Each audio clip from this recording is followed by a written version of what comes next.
Misteri keluarga kecil Yana di pelosok Istanbul. Istanbul, Kalimantan Selatan, sekitaran tahun 1997. Yana, perempuan yang sedang hamil tua itu berbaring resah di atas ranjang, wajahnya gelisah, matanya sesekali melirik dinding kamar yang terbuat dari papan kayu. Dia mendesah pelan, bibirnya merengut seiring bertambahnya malam. Rambut ikal terurai di atas bantal, beberapa helai terjatuh di sekitar wajahnya yang berbentuk oval. Daster Yana sedikit kusut, menandakan bahwa dia telah menghabiskan banyak waktu di tempat tidurnya. Tangan kanannya mengusap perutnya yang besar, mencoba menenangkan bayi di dalamnya. Tubuh Yana menegang setiap kali ia merasakan gerakan kecil dari janin yang menendang-nendang. Meskipun rasa sakit itu kadang-kadang membuatnya gelisah, dia juga merasakan getaran cinta dari sentuhan halus itu. Di sebelah tempat tidur, terdapat meja kecil dengan beberapa barang tersebar di atasnya. Sebuah foto pernikahan Yana dan Ipul terletak di tengah menghadap ke tempat tidur. Di sebelahnya ada beberapa botol obat dan gelas air yang sudah kosong. Tumpukan buku-buku tentang kehamilan dan persalinan berserakan di sisi lain meja, menunjukkan keinginan Yana untuk mempersiapkan diri sebaik mungkin untuk kelahiran anak pertamanya. Pandangannya terus tertuju pada pintu kamar yang tertutup rapat. Setiap kali ia mendengar suara langkah kaki di luar, hatinya berdebar-debar, berharap itu adalah suaminya yang pulang. Sayang, berulang kali harapannya pupus ketika suara langkah itu melewati rumah mereka tanpa berhenti.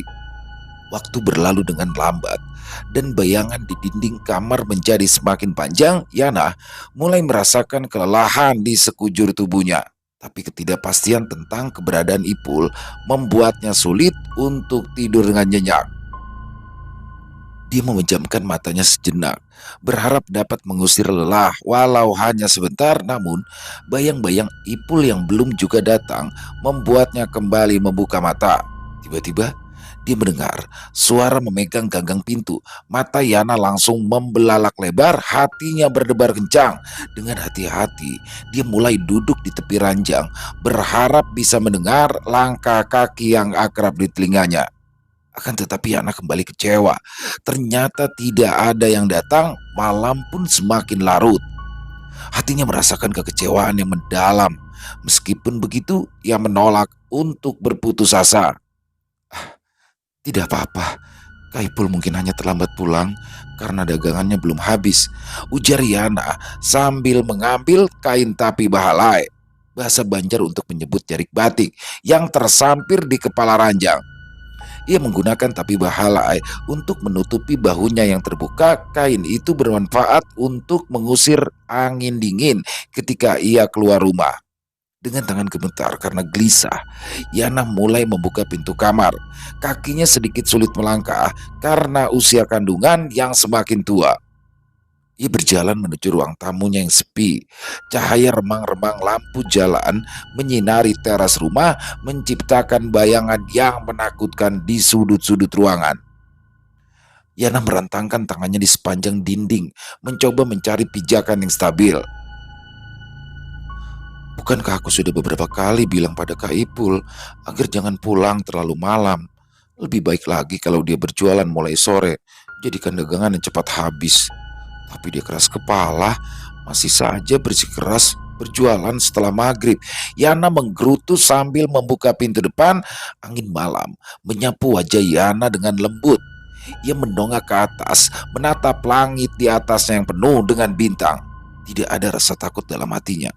Semua kalah karena Yana terlalu sibuk mengkhawatirkan Saiful, suaminya yang kerap ia panggil dengan sebutan Ipul. Jarum jam dinding terus berdetak. Suaranya yang nyaring menarik perhatian Yana sehingga ia kembali masuk ke dalam. Biasanya pukul 10 malam dia sudah mendengar langkah kaki Ipul dan motor tuanya berhenti di halaman depan. Namun malam ini suara yang dirindukannya itu belum juga terdengar. Sekarang sudah pukul 12 malam. Malam semakin larut, Yana juga tak mungkin membiarkan pintu depan tetap terbuka saat ia sendirian di rumah.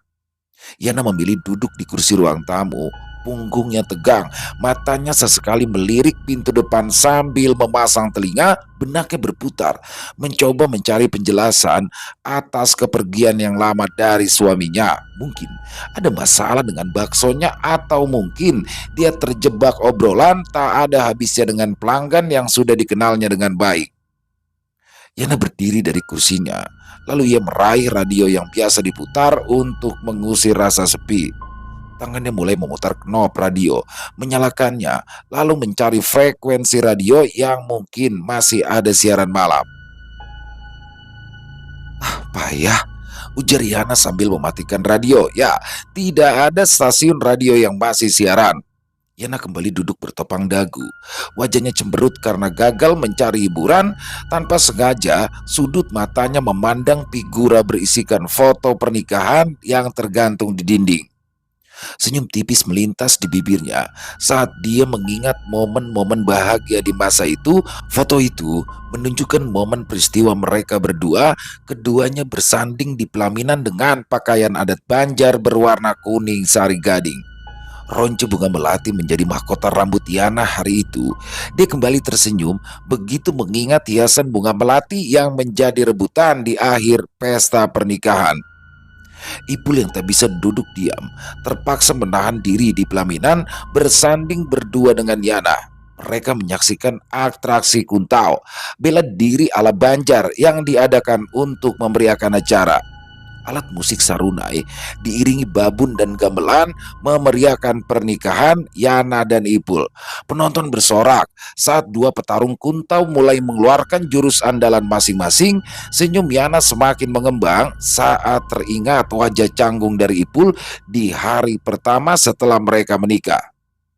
Sebagai pasangan yang menikah karena dijodohkan orang tua, tentu saja keduanya masih merasa kikuk. Kini mereka sudah menikah setahun lamanya. Tidak ada lagi yang malu-malu. Bahkan Yana pun sudah merasakan cinta yang dalam pada suaminya. Setelah menikah, mereka lalu memutuskan untuk pergi merantau demi mencari penghidupan yang lebih baik. Tidak salah ibu Yana menjodohkan dengan Saiful. Lelaki itu tak pernah bisa duduk berpangku tangan. Hanya dalam 1 tahun, Ipul berhasil membangun rumah di atas tanah sendiri.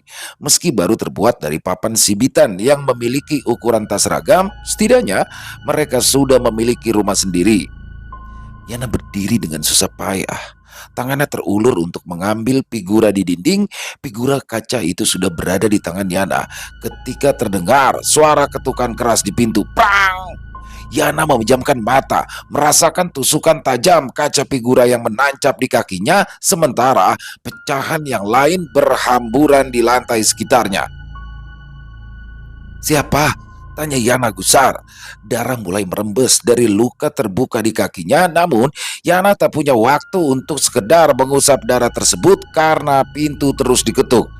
"Sabar!" teriaknya kesal. Yana menggerutu karena ia harus berjalan dengan kaki terpincang-pincang menuju ke pintu. Tangannya sudah akan memutar anak kunci, tetapi tak lama kemudian dia tertegun. Dia menggerakkan kepala menuju jendela yang terletak persis di sebelah pintu. Disibaknya gorden warna merah tua itu sedikit, lalu ia mengintip keluar. "Kak Ipul!" Yana kembali berseru, kali ini dengan nada lega. Ia berusaha membuka pintu lebih cepat, lalu bergegas memeluk suaminya yang baru datang. "Kenapa baru pulang? Aku tidak bisa tidur, memikirkan kakak sejak tadi." Yana terus saja berceloteh tanpa sempat memperhatikan reaksi suaminya. Tangan Ipul tidak membalas pelukan dari Yana.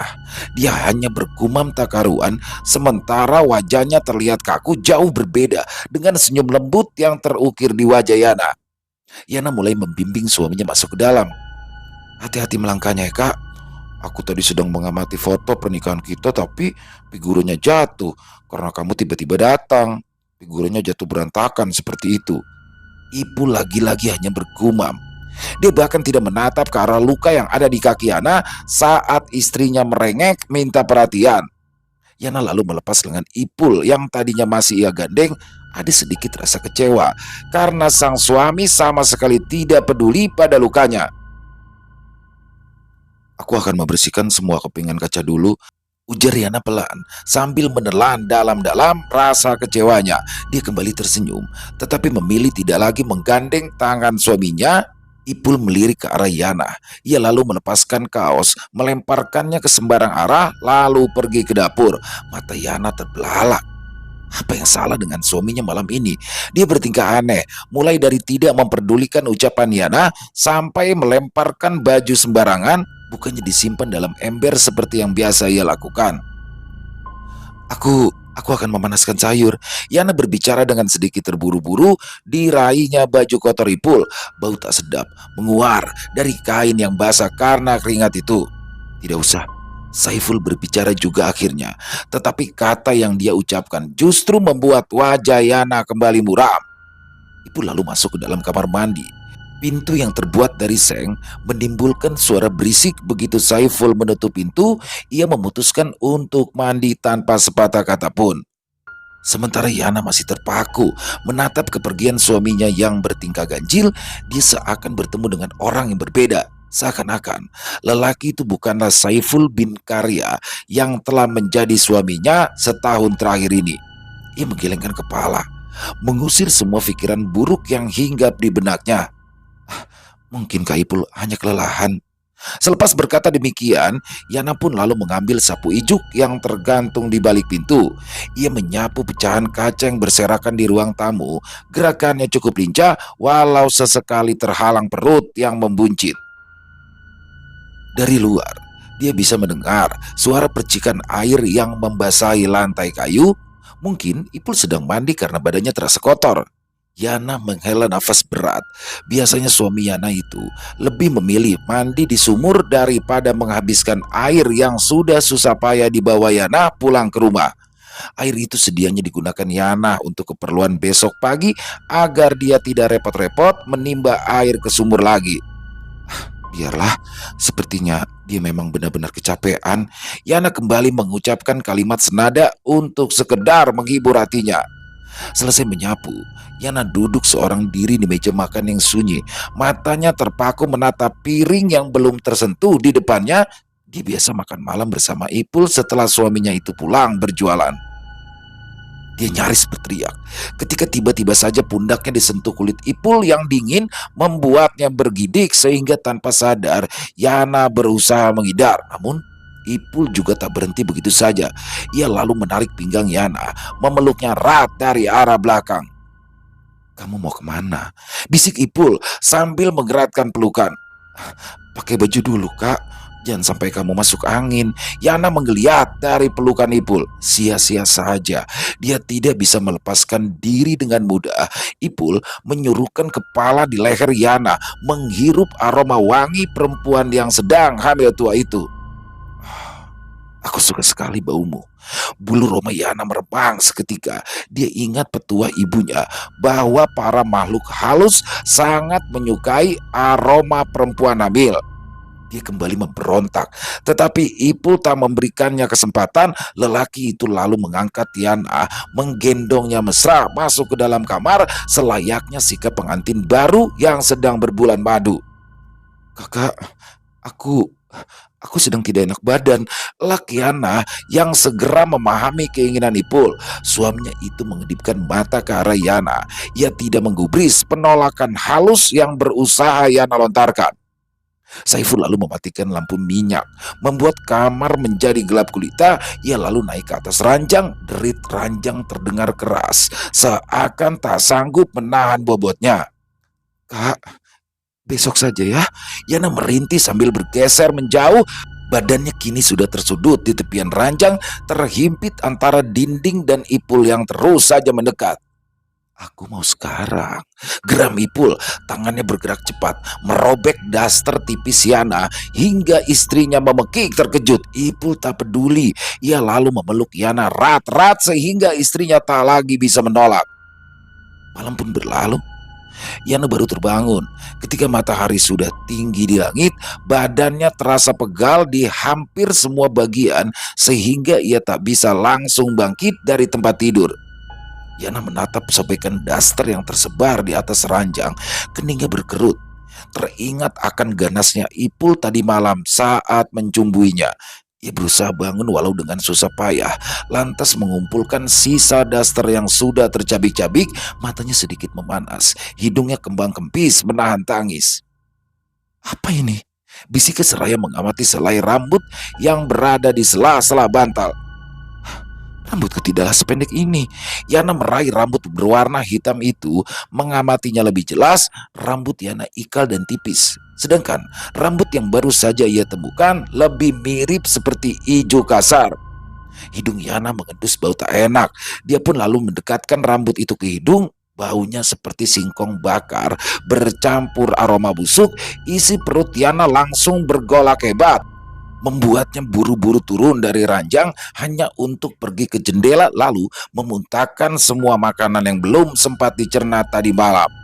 Namun yang keluar dari mulut Yana hanyalah lendir-lendir kuning mencicikan, baunya sama busuk dengan yang dikeluarkan rambut yang baru saja ditemukan. Yana semakin mual, muntahnya kian hebat. Ding, kamu kenapa? Pintu kamar dibuka dengan tergesa-gesa sehingga membentur dinding lantas kembali tertutup dengan suara yang keras. Telapak tangan kapalan menyentuh dahi Yana yang berkeringat tanpa ragu. Orang itu pun langsung mengambil selai kain kemudian menyeka keringat di wajah Yana. Sisa lendir di sudut mulut Yana pun tak luput dari tangannya.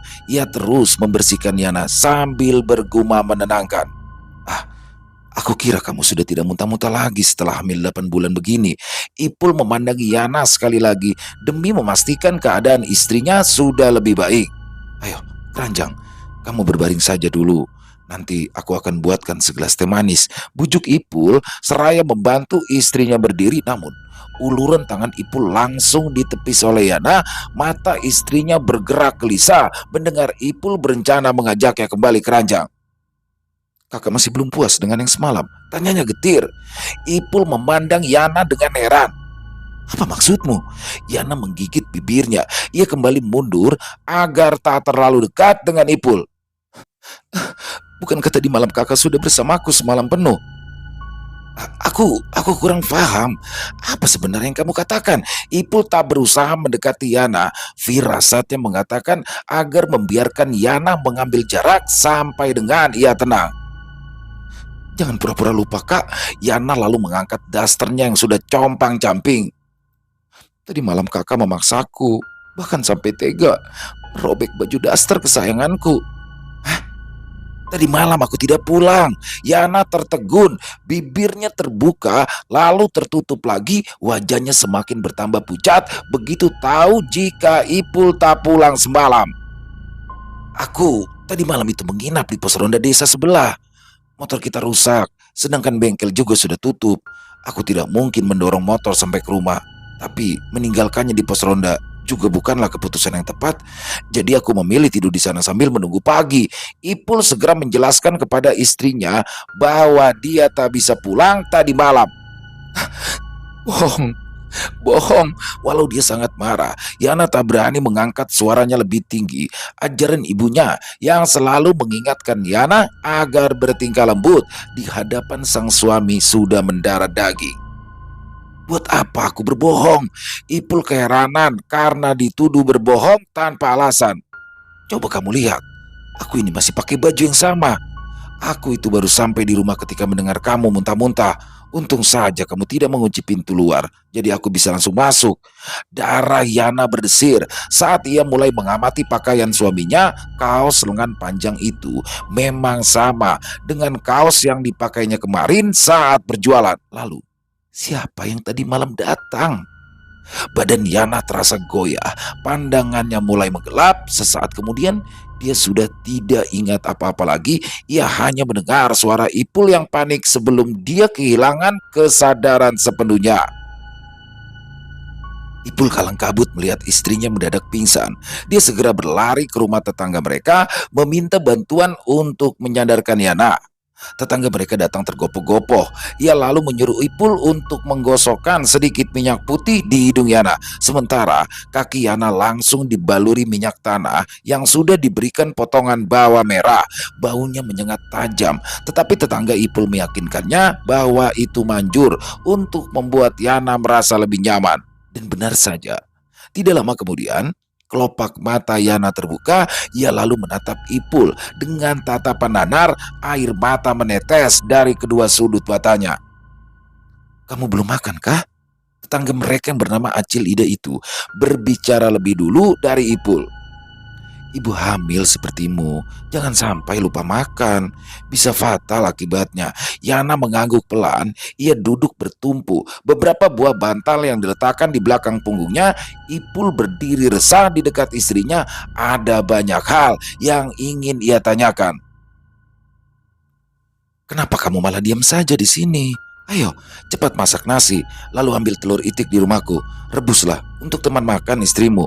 Acil Ida mengusir Ipul yang masih terbangun di sisi Yana. Ipul bergegas keluar tanpa menoleh lagi ke belakang.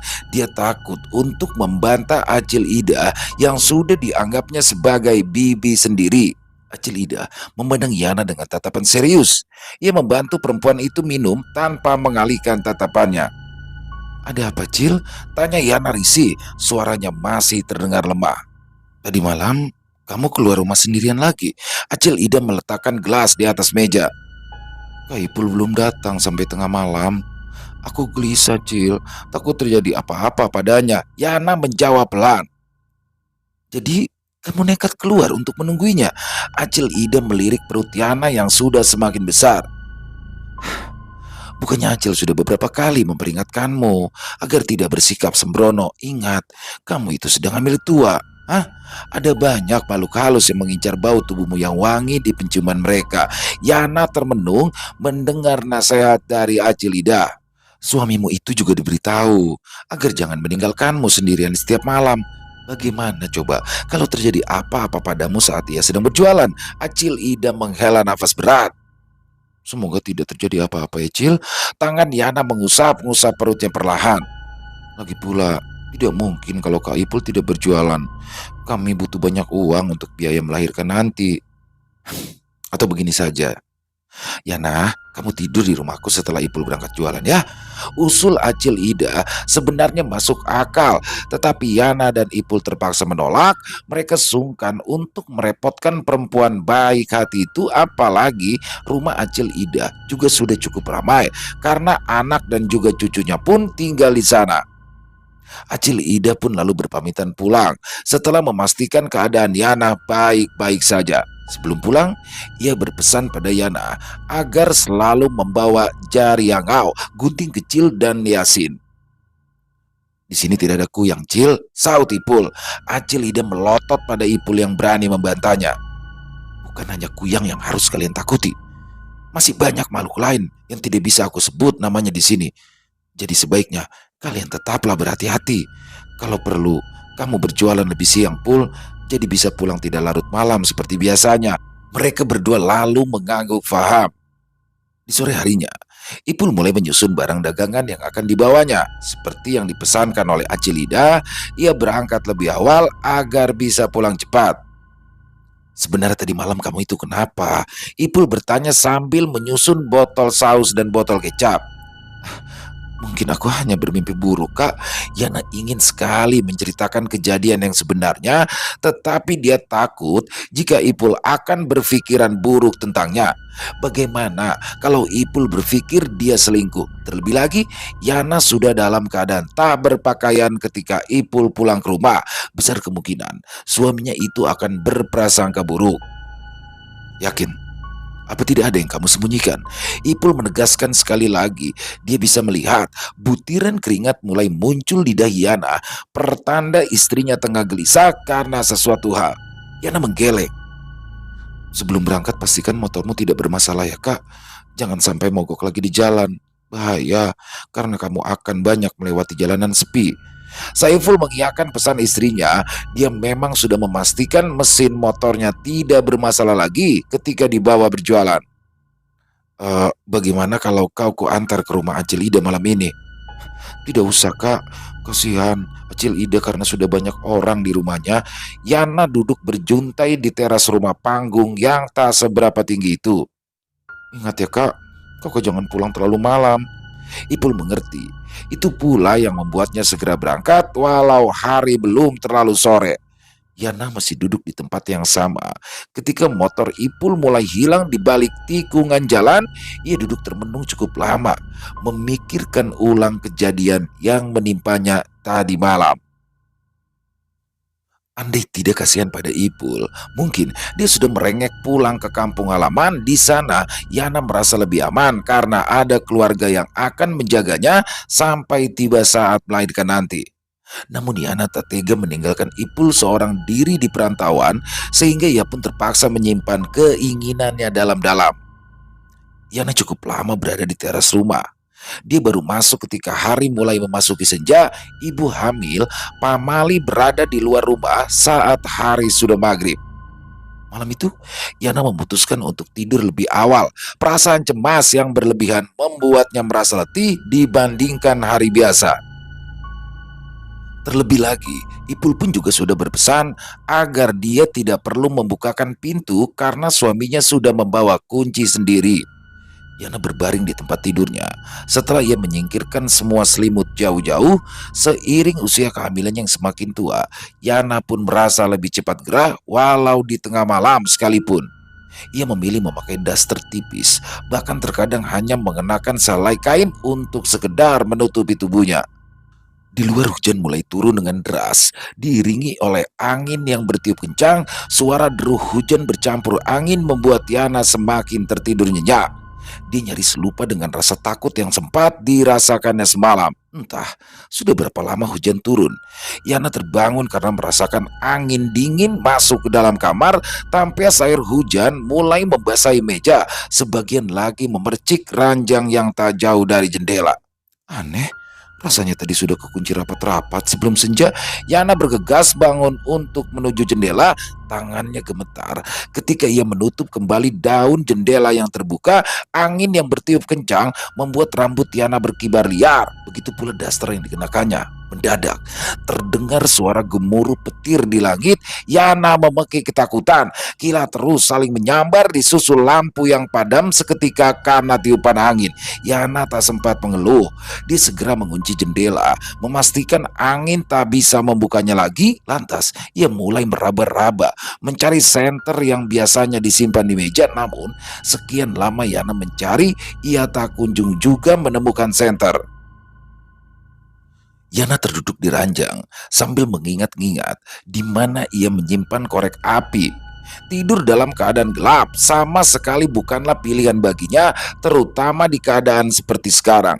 Ia berdiri lagi, kali ini menyusuri dinding papan. Seingatnya dia tadi menaruh kotak korek api di sana. Ya, benar saja. Tangan Yana segera menemukan korek yang ia cari. Yana pun langsung menyalakan lampu minyak dengan menggunakan korek api yang baru didapatnya. Yana berniat mengaitkan lampu itu ke dinding ketika dirinya merasakan ada gerakan di dekatnya. Yana menjerit kaget.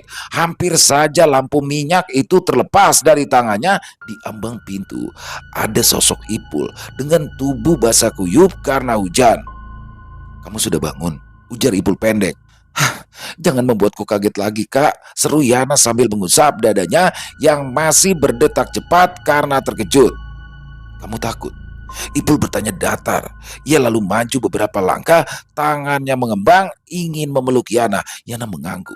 Dia diam saja ketika Ipul mulai memeluknya dengan erat. Jantung Yana masih berdebar kencang sehingga dia pasrah saja walau Ipul dalam keadaan basah kuyup. "Berbaringlah lagi," ujar Ipul. "Biarkan aku tidur memelukmu supaya tidak kedinginan. Baju kakak masih basah. Setidaknya ganti pakaian dulu supaya tidak masuk angin." Yana menunjuk pakaian suaminya. Ipul menggeleng. Ia terus menggiring Yana ke arah ranjang, memeluknya erat-erat. Pakaian Ipul yang basah membuat Yana gelisah, namun pada akhirnya ia pun terlelap juga karena tak sanggup menahan kantuk. Dia baru terbangun ketika bahunya diguncang dengan pelan. Wajah Ipul terlihat cemas sehingga Yana bertanya dengan suaranya yang masih terdengar mengantuk. "Kenapa lagi kak? Kenapa kamu tidur tanpa menutup jendela? Ipul menunjuk ke arah jendela yang terbuka lebar. Tampias hujan sampai masuk ke dalam rumah. Ranjang dan bajumu juga ikut basah. Yana melirik ke arah jendela. Mungkin karena angin lagi. Tadi malam kakak lihat sendiri jendelanya sudah aku tutup. Ipul memegang bahu Yana lebih erat. Apa maksudmu? Kuatnya cengkeraman Ipul membuat Yana meringis kesakitan. Suaminya segera melepaskan bahu Yana tetapi tetap menuntut jawaban. Yana pun lalu menceritakan apa adanya, bahwa tadi malam saat jendela terbuka karena angin yang deras, bahkan lampu minyak mereka juga sampai mati. Ranjang ini basah karena kakak sendiri yang tidak mau mengganti pakaian. Masa kakak lupa? Rahang Ipul mengeras. Aku baru saja pulang, nah. Hujan deras malam, sampai sungai yang biasa kulalui pun banjir. Aku itu terpaksa menahan diri tidak menyeberangi jembatan gantung di tengah kencangnya angin dan hujan. Tapi, tapi aku ingat sekali, tadi malam kakak pulang, bahkan memelukku sampai aku tertidur pulas. Yana membantah keras, ia menunjuk spraynya yang basah. Ini buktinya. Jadi, tadi malam kau melihatku datang? Tanya Ipul. Yana mengangguk. Kemarin malam juga. Lagi-lagi Yana mengangguk, matanya mulai mengembun. Dia bohong kalau berkata dirinya baik-baik saja. Ceritakan apa yang terjadi, nah. Ceritakan semuanya, tolong. Jangan ada yang ditutupi lagi. Ipul duduk bersila, wajahnya tampak tegang. Tetapi dia berusaha meredam semua emosi yang sempat naik. Yana menggigit bibir. Dia takut suaminya akan marah besar kalau saja Yana bercerita apa adanya. Namun di sini Ipul berjanji kalau dia tidak akan marah. Aku janji. Lagi pula semakin cepat kau bercerita, semakin cepat pula kita mencari jalan keluar. Yana pun akhirnya menceritakan tentang kejadian misterius yang terjadi selama 2 malam ini. Mulai dari hari pertama, datangnya seorang lelaki yang berpenampilan sama dengan Ipul hingga kejadian tadi malam. Dia mengajakmu tidur bersama. Hah? Tanya Ipul dengan suara meninggi. Yana tidak menjawab. Hanya air mata yang menjadi jawaban dari pertanyaan Ipul. Suaminya memukuli dinding dengan kepalan tangannya. Wajahnya merah padam. Tetapi ia tak berkata apa-apa. Ipul ingat, dia sudah berjanji bahwa dia tidak akan marah kepada Yana. Lagi pula ini bukanlah salah istrinya. Acil Ida sudah mengingatkan Ipul agar ia tidak meninggalkan istrinya seorang diri saat malam hari. Maaf, maaf, rinti Yana sambil mengusap air mata di pipinya. Ipul tak langsung menoleh, matanya menerawang menatap deretan hutan yang tak jauh dari rumah mereka. Hutan yang dikenal angker hingga tidak ada satu orang warga kampung pun yang berani masuk ke sana. Kak, panggil Yana sekali lagi setengah merintih. Sungguh, dia tidak pernah berpikir untuk menyakiti hati Ipul dengan menghadirkan lelaki lain. Panggilan Yana kali ini berhasil menggerakkan Ipul. Dia tersenyum pada istrinya walau hanya setengah hati. Kamu mandi saja dulu. Tadi aku sudah menimba air untuk kamu mandi. Ipul lalu beranjak dari kamar, lalu berpaling lagi pada Yana. Setelah mandi, kita harus segera sarapan. Aku ingin membawamu ke suatu tempat. Setelah Yana mandi, mereka berdua pun segera sarapan. Ipul hanya menggoreng ikan asin sepat dan membuat sambal untuk menemani nasi. Namun itu sudah cukup untuk sekedar mengisi perut yang sudah keroncongan sejak tadi. Yana tidak banyak berbicara. Begitu pula Ipul yang lebih memilih memandang ke arah lain tiap kali sadar istrinya tengah mencuri pandang. Yana segera menyelesaikan makannya. Dia sudah bersiap untuk mencuci piring kotor ketika Ipul melarangnya. Sudah, biarkan saja semua piring itu kotor. Kita berangkat sekarang, mumpung masih pagi. Ipul yang sudah memakai pakaian rapi segera menyuruh istrinya bersiap-siap. Kita mau kemana? Tanya Yana heran. Di dalam hatinya, dia takut kalau Ipul akan memulangkannya ke rumah orang tua Yana atas tuduhan perselingkuhan. Ipul tidak memberikan jawaban yang diharapkan Yana. Dia hanya menggandeng lalu berjalan keluar rumah lebih dulu. Ipul masih tidak bersuara. Ketika Yana mengunci pintu rumah, ia meraih tangan Yana lalu membimbingnya melewati jalan setapak menuju ke arah timur. Kampung mereka itu tidak terlalu ramai, hanya ada sedikit orang yang berani tinggal di sana. Itu pula sebabnya Ipul bisa membeli tanah dengan harga yang jauh lebih murah dibandingkan di tempat lain yang sudah lebih dulu ramai. Namun, saat ini Ipul menyesal karena ia terlalu gegabah membangun rumah di sini. Dia lupa mempertimbangkan keadaan Yana yang sering ditinggal seorang diri di rumah. Perjalanan mereka berakhir di ujung kampung, tepat di depan rumah panggung yang terbuat dari kayu ulin berwarna hitam pekat.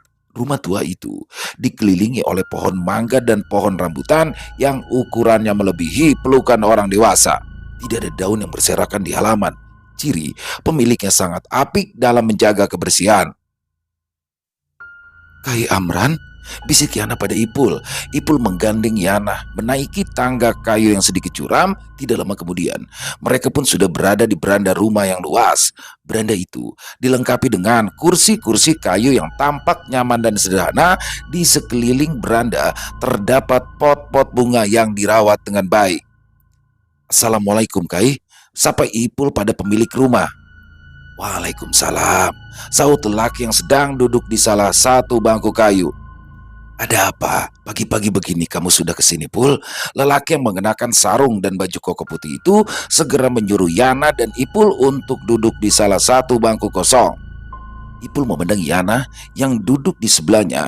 Dia pun lalu mulai bercerita mengenai kejadian-kejadian aneh yang sudah dialami oleh Yana selama 2 malam ini. Kai Amran mendengarkan setiap detail yang telah disampaikan Saiful. Sesekali dia mengangguk sambil mengelus janggutnya yang putih. "Jadi, kamu yakin sudah melihat Saiful tadi malam, padahal dia belum pulang?" tanya Kai Amran. Mata tuanya menatap tajam ke arah Yana. Yana mengangguk pelan, matanya kembali basah. Sebagian karena merasa bersalah, sebagian juga karena dicekam rasa takut. Kai Amran menghela nafas panjang, kemudian dia berjalan perlahan menuju sudut berada. Ia berdiri memandang ke atap rumah Ipul yang tidak terlalu jauh, lalu menggelengkan kepala dengan buram. "Memang tidaklah seharusnya kau meninggalkan istrimu sendirian di rumah, Pul." Kai Amran berbicara tanpa mengalihkan pandangannya. "Lebih baik mencegah daripada mengobati. Tapi ya sudahlah, semua sudah terlanjur terjadi. Sudah tidak bisa disesali lagi." Kai Amran memanggil Ipul, memberikannya isyarat agar ikut masuk ke dalam rumah. Tak lupa, ia juga meminta kepada Yana agar bersabar menunggu di luar sementara ia berunding dengan Ipul. Ipul mengikuti Kai Amran dengan patuh, meninggalkan istrinya yang duduk di beranda sambil mengamati deretan bunga dalam pot milik istri Kai Amran. Yana mencoba menenangkan pikiran. Meskipun ada rasa penasaran dan cemas masih menyelimuti hatinya, dia takut Ipul bertemu Kai Amran karena ingin meminta sarannya sebelum menceraikan dirinya. Dia menatap gundah pada Ipul yang tak lama kemudian sudah keluar dari rumah Kai Amran. Suaminya itu lalu mengajak Yana langsung pulang, tidak memberinya kesempatan untuk berpamitan terlebih dulu pada sang tuan rumah. Dalam perjalanan pulang, Yana tidak bertanya apa-apa. Meskipun rasa penasaran terus menggelayut di dalam benaknya, dia takut jika pertanyaannya hanya akan membuat Ipul mengucapkan talak lebih cepat. Di sore harinya, Ipul pun kembali mempersiapkan dagangan, sementara Yana yang sedang ditemani Acilida menatapnya dengan tatapan sedikit kecewa. "Aku harap kakak libur dulu malam ini," ia berkata dengan suara lirih. Saiful terus melanjutkan kesibukannya sambil berkata, "Kita masih butuh banyak uang untuk biaya lahiran nanti." "Bagaimana kalau..." Yana di sini melirik ke arah Acil Ida yang diam-diam mendengarkan obrolan mereka. Diputuskannya untuk mencari alasan lain agar Acil Ida tak tahu alasan sebenarnya. "Bagaimana kalau aku sudah tiba waktunya melahirkan?" Ipul mengalihkan pandangannya kepada Acil Ida. "Cil, aku titip Yana malam ini ya." Acil Ida mengangguk saja, tetapi Yana segera menolak saran dari Ipul. "Jangan, aku tidak ingin merepotkan Acil Ida. Aku berani-berani saja kok tinggal di rumah seorang diri." Acil Ida terkekeh kala mendengar ucapan dari Yana. Begitu pula Ipul yang ikut tertawa. Yana menunduk resah, tangannya memainkan liontin yang baru tadi siang dipakaikan Ipul. Suaminya telah berpesan agar ia tidak melepaskan kalung beserta liontinnya apapun alasannya. Saiful lalu mencium kening Yana dengan lembut sebelum berangkat dengan gerobak baksonya. Jaga diri baik-baik ya, aku akan pulang secepat mungkin. Di malam harinya, Yana meringkuk di atas ranjang sambil bersembunyi di balik selimut tebal. Dia telah memastikan seluruh pintu dan juga jendela terkunci dengan rapat, bahkan memeriksa ulang beberapa kali sebelum akhirnya bersembunyi di dalam kamar. Suasana malam begitu sunyi, hanya terdengar suara angin dan desiran dedaunan yang sesekali terdengar. Hatinya berdebar kencang. Yana berharap tidak akan ada kejadian aneh lagi. Namun, tepat saat jarum jam menunjukkan tengah malam, Yana terkejut kala mendengar suara-suara yang memanggil namanya. Yana mengintip dari balik lambu. Dia bisa melihat Saiful kini berdiri di ambang pintu kamar, namun kali ini jelas terlihat ada yang aneh pada penampilan suaminya. Wajahnya tampak lebih pucat dan tatapannya terasa kosong. Sosok yang mirip Ipul itu kembali memanggil-manggil namanya, sementara Yana semakin erat memegangi selimut. Dia nyaris tak berani bernafas karena takut ketahuan. Namun lelaki itu tampaknya tahu jika Yana sedang bersembunyi. Ia melangkah lebar lalu membuka kelambu dengan kasar. Bibirnya menyeringai. Setelah ia berhasil menemukan keberadaan Yana, tangannya terulur ke tubuh Yana, bersiap untuk memeluknya erat-erat. Akan tetapi, lelaki itu tiba-tiba saja berteriak kesakitan ketika tangannya mulai menyentuh kulit Yana. Ia meraung dengan keras. Mulailah keluar asap dari sekujur tubuhnya. Mata lelaki itu berubah merah menyala. Bulu mulai memenuhi seluruh tubuhnya. Dia terus meraung-raung lalu berguling-guling kesakitan. Yana terduduk dengan kaku. Dia ingin berlari keluar, tapi seluruh tubuhnya tak bisa digerakkan karena ketakutan. Dia menjerit keras ketika pintu kamarnya kembali terbuka lebar. Namun yang muncul kali ini adalah Kai Amran dan Ipul, suami Yana yang asli. Kai Amran mengangkat tangan kanannya yang sudah memegang seikat daun kelapa muda. Entah apa yang dia ucapkan, tetapi makhluk jadi-jadian yang tadi berguling-guling di lantai kini kelojotan dengan mata yang terbelalak lebar. Lolongan kesakitan mulai melengking keluar dari mulutnya, disusul dengan suara jeritan, ya, jeritan perempuan yang tak jauh dari rumah Yana. Seolah-olah perempuan itu juga merasakan siksaan yang sama seperti makhluk yang menyusup ke kamar Yana. Tidak lama kemudian, makhluk itu pun menghilang seperti asap, namun jeritan perempuan itu tak kunjung reda. Suara itu, perempuan itu terus berteriak menahan sakit yang luar biasa, lalu melonglong meminta ampun kepada Yana. Yana menoleh kepada Ipul dengan tatapan tak mengerti. Wajah suaminya mengeras. Pasti dia juga mendengar suara yang sama. Kai Amranlah yang berbicara lebih dulu. Ini semua adalah pekerjaan Acil Ida.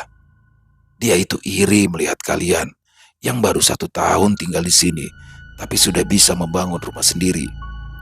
Dia berniat membuatmu gila agar ibu lalu menceraikanmu. Yana terkesiap. Ia tidak menyangka perempuan yang dianggapnya sebagai bibi sendiri ternyata setega itu. Aku tadi itu hanya pura-pura pergi berjualan. Sebenarnya, aku dan Kai Amran sudah mempersiapkan jebakan. Ipul mengelus rambut Yana dengan lembut. Teriakan demi teriakan terus saja terdengar, dan kali ini diselingi dengan tawa histeris. Ya, Acil Ida menerima karma atas apa yang sudah ia perbuat. Selesai. Wow, luar biasa. Kisah dari Sanum Nareswari. Ini kisah di pelosok Kalimantan ya, pedalaman Kalimantan, jadi kota Istanbul. Di sini saya juga baru tahu ada Istanbul, itu tuh suatu daerah yang ada di Kalimantan Selatan. Jadi ini menambah wawasan lagi ya. Di sini luar biasa sekali ya kisah dari Sanum ini, dan apa sih, kayaknya horornya dapet banget ya. Bayangin aja 2 malam, tapi yang paling parah malam pertamanya ya, Yana mengira itu adalah sosok suaminya dan ternyata bukan, dan memang berbeda ya. Di situ juga bingung ya, seandainya jadi Yana sendiri bingung itu sosok mirip suaminya tapi perangainya berbeda.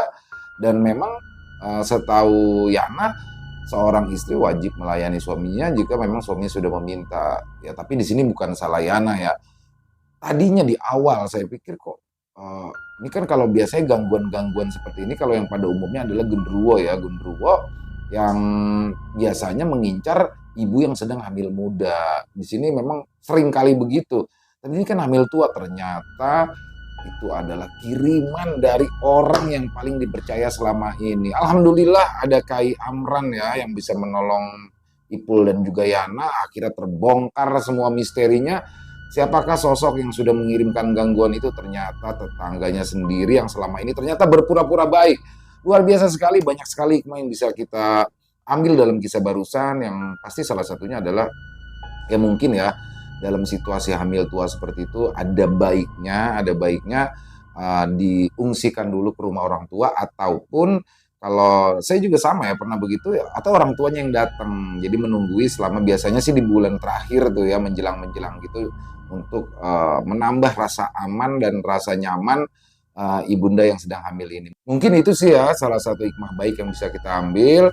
Dan oh ya, Kai Amra. Jadi Kai ini dalam bahasa Banjar ya, itu adalah sebutan untuk kakek. Jadi atau orang yang dihormati, atau mungkin keseringan sih orang-orang yang mengerti akan halal gaib ya. Intinya Kai itu adalah kakek. Jadi kakek itu Kai Amran, berarti kakek Amran itu sih. Ya itu kembali lagi menambah wawasan kita, dan terima kasih Mbak Sanum, kisahnya keren banget.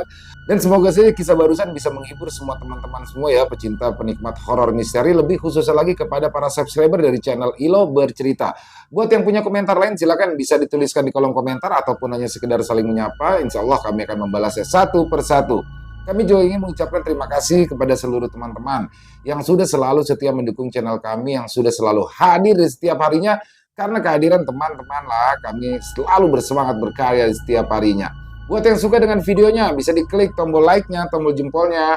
Buat yang belum subscribe, yuk diklik tombol merah subscribe-nya, jangan lupa lonceng notifikasinya dinyalakan, agar teman-teman selalu mendapatkan notifikasi dari konten-konten yang akan kami upload selanjutnya. Untuk channel Ilo Bercerita ini kami upload di setiap harinya, setiap jam 9 malam waktu Indonesia bagian Barat. Oh ya, buat teman-teman mungkin yang punya kisah horor misteri ya, yang diangkat dari kisah nyata berdasarkan pengalaman pribadi, apabila mungkin berkenan ya dibawakan di channel kami, silakan bisa mengirimkannya ke nomor telepon yang ada di sini, dan bebas ya, dalam bentuk rekaman suara boleh, dalam bentuk tulisan boleh, senyamannya teman-teman aja.